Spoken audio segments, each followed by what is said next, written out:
இதுல 2 விதமான குருமார்கள் இருக்காங்க. ஒண்ணு சொல்றவங்க, இன்னொன்னு செஞ்சு காட்டுறவங்க. குருன்னா யாரு? இருளை அகற்றுபவர் குரு. அப்ப முதல்ல அவரு ஒளியாகவே இருக்க வேண்டும். அந்த ஒளி இப்போ பியாண்ட் த பிசிக்கல் லிமிடேஷன்ஸ் அத கடந்துருச்சு. உடம்புல இருக்கிற வரைக்கும் தான் லிமிடேஷன்ஸ். உடம்ப தாண்டினா அவரு இப்போ எவ்ரிவேர் எல்லா பக்கமும் இருக்கிறார். கூப்பிட்ட போதெல்லாம் வருவாரு. நமக்கு உள்ளேயும் வெளியிலையும் தான் இருக்காரு. குருவை விட்டு நம்ம பிரியவே முடியாது, வாய்ப்பே இல்லை. குரு மேல லவ் இருக்கணும். லவ் இருந்தா மட்டும் போதுமா? வாய்ப்பே இல்லை. சொன்னதை என்ன செய்யணும்? பயிற்சி பண்ணணும். துரோணாச்சாரியார் யாரு? அவருடைய அப்பா வந்து ஒரு முனிவர், அம்மா வந்து சாதாரண குலத்துல பிறந்தவா. இவர் காட்டுக்கு தவம் பண்ண போறாரு. அவ அங்க பானையை தூக்கிட்டு வரா, என்னமோ தண்ணி எடுக்கிறதுக்கு. பார்த்த உடனே லவ் ஆயிட்டு சேர்ந்துட்டாங்க, குழந்தை பிறந்துட்டு. அவ தன்னுடைய இறுதி காலத்துல, அந்த பையனுக்கு 5 வயசு இருக்கும்போது, ஒரு குடத்துக்குள்ள வச்சு கொண்டு வந்து யார்கிட்ட கொடுக்குறா? அப்பாட்ட கொண்டு கொடுக்குறா.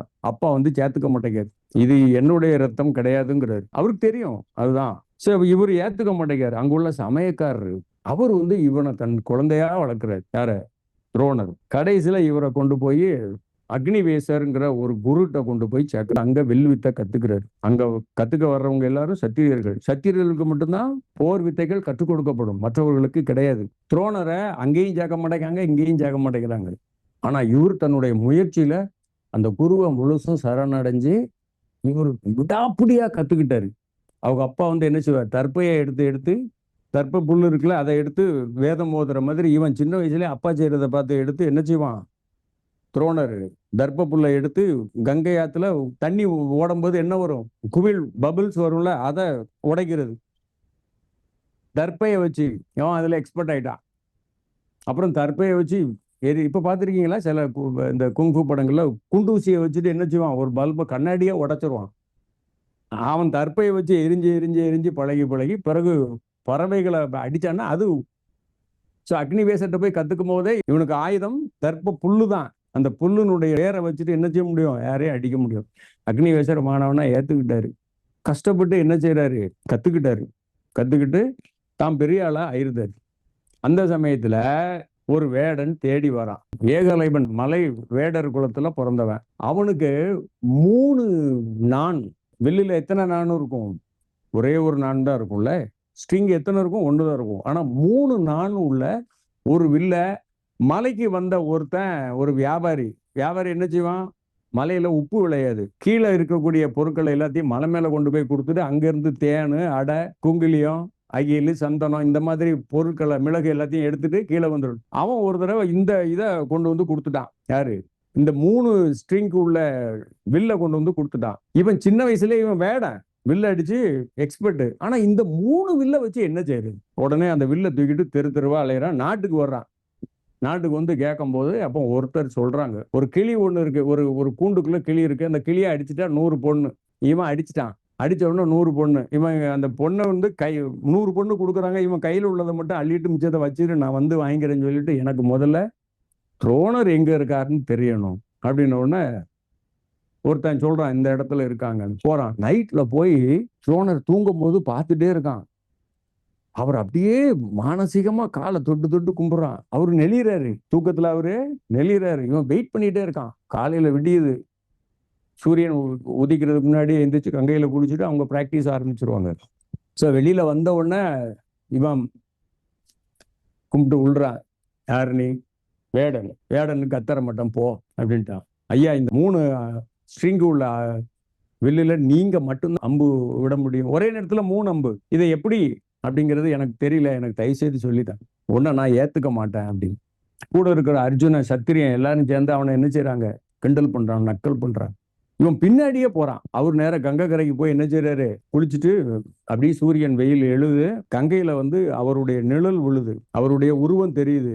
இவன் அவரை பார்க்கறான், உருவத்தை பார்க்கறான். அங்க இருக்கிற உருவம் வேற மாதிரி இருக்கு, இங்க உள்ள உருவம் அவரு கோபமா இருக்காரு நேர பாக்குறது. ஆனா அந்த தண்ணியில உள்ள உருவம் எப்படி இருக்கு? சிரிக்குது, அன்பா இருக்குது. அவர் வந்து பிசிக்கலா கட்டுப்படுத்தப்பட்டவர். எது? சத்திரியர்களுக்கு மட்டும்தான் சொல்லிக் கொடுக்கணும், இவனுக்கு சொல்லிக் கொடுக்க கூடாது. ஆனா அதே மாதிரி ஒரு நிலையை அவரும் அந்த காலத்துல அனுபவிச்சிருக்கிறாரு. அப்ப மானசீகமா அவனுக்கு சொல்லிக் கொடுக்கணும்னு நினைக்கிறாரு. ஆனா இங்க கட்டுப்பாடுகள் இருக்கு. அதனால அந்த உருவம் என்ன செய்யுது? தண்ணியில தெரிகிற உருவம் பார்த்து சிரிக்குது. இவன் அதை அப்படியே பார்த்துட்டு மனசுல வச்சுட்டு நீங்க தான் எனக்கு குருன்னு சொல்லிட்டு போயிட்டான். போயிட்டு நேரம் அவன் மலைநாட்டுக்கு போறான். மலைக்கு போயிட்டு அங்க போய் என்ன செய்யறான்? வீட்டுக்கு போல, அரண்மனைக்கு போல. அவன் இளவரசன், அந்த நாட்டினோட, அந்த மலைநாடுனுடைய இளவரசன் போல. 4 வருஷம் அவரையே நினைச்சிட்டு இருக்கான். 24 hours நினைச்சிட்டு இருக்கான். அவர் அங்க அர்ஜுனனுக்கு என்ன சொல்லி கொடுக்குறாரோ அதெல்லாம் இங்க இவனுக்கு ஃபிளாஷ் ஆகுது. எப்படி சாத்தியம்? குருவினுடைய எனர்ஜி பாடியில ஒன்றாயிட்டான். குருவும் சிஷியனும் ஒண்ணு. துரோணர் தூங்குறாரு. தூங்கும்போது கனவுல இந்த ஏகலைவனுக்கு சொல்லி கொடுக்கறாரு. அதுக்கு அவருக்கு தெரியுது அது தான் சொல்லி கொடுக்குறோன்னு. ஆனா வழி இல்லை. அப்ப நீங்க எப்போ குருவை சரணடைகிறீர்களோ அப்ப குரு நேரடியா சொல்லி கொடுக்கணும்னு அவசியமே இல்லை. அவருடைய எனர்ஜி பாடியிலிருந்து வந்துட்டே இருக்கும். ஸோ ஏகலைவனுக்கு அப்புறம் கடைசியில் என்ன ஆயிட்டு, அந்த ஒரு தடவை அந்த வில்ல வந்து மூணு அம்பு, 3 அம்பையும் 3 திசையில விட முடியும்.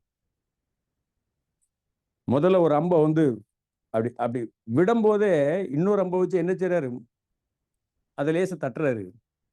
புரியுதா இல்லையா? அப்படி போகும்போதே இன்னொரு அம்பை வச்சு தட்டுறாரு. 3 அம்பு அதுல வச்சுக்கிட்டு அம்பை அப்படி விடும்போதே லேச தட்டினோன்னா அது என்ன செய்யுது? இன்னொரு பக்கம் போகுது. அடுத்த அம்பு விடுறாரு. அந்த அம்பு போய் அதை அடிக்குது. இன்னொரு அம்பு. ஸோ 3 டைரக்ஷன்ல விடுற மாதிரி அவரு சொல்லி கொடுக்குறாரு. இவன் அதுல எக்ஸ்பர்ட் ஆயிட்டான். குருவை தவிர வேறு சிந்தனையே இல்லை. உடம்பெல்லாம் மெலிஞ்சு இப்படி கந்தலாகி நாட்டுக்கே வரல, நான் அங்கதான் இருப்பேன்னு சொல்லி கத்துக்கிட்டான். அஸ்னாபுரியில இருந்து இந்த மலைநாட்டு மக்களை பயங்காட்டணும்னு சொல்லி நாங்க காட்டுக்கு வேட்டையாட வர்றோங்கிற போர்வையில எங்க வராங்க? என்னுடைய மலைநாட்டுக்கு வராங்க. வந்து காட்டுல வந்து அட்டூழியம் பண்றாங்க. வேடர்கள் வந்து உணவுக்காக வேட்டையாடணும். இவனை கண்டதையும் கொள்றான். வேட்டனையை அவுத்து விட்டுறான். அது ஓடுது. அது காட்டுற இடத்துல எல்லாம் போய் அடிச்சு கொன்றாங்க. மரத்தெல்லாம் வெட்டி சாய்க்காங்க. அட்டூழியம் பண்றாங்க. மக்களால என்ன செய்ய முடியல? ஒன்னும் எதிர்த்து பேச முடியல. திடீர்னு ஒரு நாய் திரும்ப வருது. 7 அம்பு குத்தி இருக்கு வாயில. ஒரே நேரத்துல 7 அம்பு அடிக்கக்கூடியது அப்ப யாரு?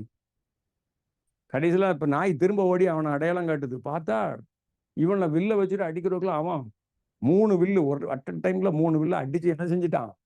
எல்லாரையும் காலி பண்ணிட்டான். உடனே வில்ல போட்டுட்டு சரணடைஞ்சிட்டாங்க. எப்ப நீ எங்க இருந்து கத்துக்கிட்டான்? எனக்கு குரு துரோணாச்சாரியாருன்ட்டான். உடனே இந்த படம் எல்லாம் என்ன செஞ்சுட்டு திரும்பி போய் அர்ஜுனன்ட்ட சொல்லிட்டு, உன்னை விட பெரிய வில்லுத்துக்காரன் அங்க ஒருத்தர் இருக்கான், உனக்கு ஈக்குவலா இருக்கான், உன்னை விட பெரிய ஆளாவும் இருக்கான், பாத்துக்கன். உடனே பீமனும் அர்ஜுனனும் நேரம் எங்க போறாங்க? துரோணாச்சாரியர் போறாங்க. போய் நீ வந்து பொய் சொல்லிட்ட, நான் உனக்கு. துரோணாச்சாரியர் என்ன செய்யறாரு? பணத்துக்காக அவங்க கூட தான் இருந்தாக வேண்டிய கட்டாயம். நீ எனக்கு மட்டும்தானே ஏன் சொல்லிக் கொடுக்கணும்? சத்திரியனுக்கு மட்டும்தானே நீ சொல்லிக் கொடுக்கணும். என்ன தானே முதல் மாணவன் அவரு என்ன சொல்றாரு? துரோணாச்சாரியர் அனௌன்ஸ் பண்றாரு, அர்ஜுனன் தான் எனக்கு முதல் மாணவன், வேற யாரும் அவனுக்கு ஈக்குவல் இல்லைன்னு அனௌன்ஸ் பண்றாரு. அப்படி இருக்கும்போது என்னை விட பெரிய ஆளா ஒருத்தன் அங்க டெவலப் ஆயிட்டு இருக்கான். அதுக்கு நீங்க தான் சொல்லி கொடுத்தீங்கன்னா அவன் உங்க பேரை தான் சொல்றான் அப்படின்ன உடனே, எப்ப நான் சொல்லி கொடுக்கல அது தெரியாது, அவன் எனக்கு எதிரா நிக்க கூடாது. துரோணாச்சாரியர் நேரம் இங்க வந்து என்ன வராரு. வந்த உடனே பார்த்த உடனே காலில் விழுந்து, உனக்கு நான் தான் குருவா? ஆமா குருவேங்கிறான். எப்படின்னா, நீங்க கனவுல எனக்கு சொல்லி கொடுத்தீங்க. அப்ப அவரு கேட்கிறாரு, நீ கனவுல இப்படி இருந்தியா? ஆமா. அவனுக்கு பின்னாடி இந்த மரம் இருந்ததா? ஆமா. அதுல இந்த மாதிரி ஒரு கொக்கு வெள்ளையா இருந்ததா? ஆமா இருந்தது. அப்படின்னா இங்க இவனுக்கு தெரிகிறது எல்லாம் they are லிங்க், உன்னோடு ஒன்று இணைந்தவர்கள். சரி, இது ஏன் சொல்ல வந்த சார்? கதை நல்லா இருந்தது. கதைக்கு உள்ள இருக்கக்கூடிய அர்த்தம் என்ன? Master is everywhere. அவர் எல்லா பக்கமும் இருக்கிறாரு. சின்ன ஒரு நமக்கு ஏதாவது ஒரு சின்ன இடைஞ்சல் வந்தா கூட உடனே ஓடி வந்து, அது தாய் உள்ளம் இல்லையா? கருணை உள்ளது இல்ல? அப்படி இல்லைன்னா அவர் எப்படி இந்த டெக்னிக் எல்லாத்தையும் நம்ம மக்களுக்கு சொல்லி கொடுத்துருப்பாரு? வாய்ப்பே இல்லைல்ல. என்ன நம்ம என்ன செய்வோம்? நமக்கு ஒரு புதையல் கிடைச்சா வச்சுக்குவோம்ல. ஆனா அவர் என்ன செய்யற? புதையல அள்ளி அள்ளி எல்லாருக்கும் பங்கு குடுன்னு கொடுத்துட்டே இருக்காரு. அது கருணை. தாய் தந்தையினுடைய கண்டிப்பு, தாயினுடைய அன்பு, கருணை அவரிடம் உண்டு. குரு வந்து உடம்புல இல்லைன்னு நினைக்காதீங்க.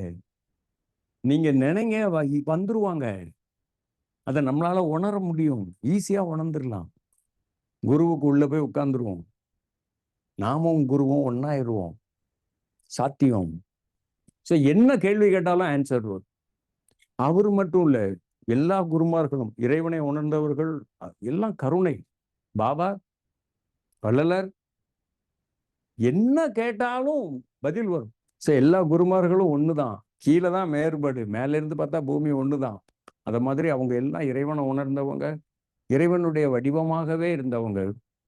குருவனுடைய வேலை என்ன? இறைவனுக்கும் நமக்கும் ஒரு பாலமாக இருந்து நாம் செய்யக்கூடிய அனைத்தையும் பல மடங்கு பெரிதாக்கி இறைவனிடம் சமர்ப்பிப்பார்கள்.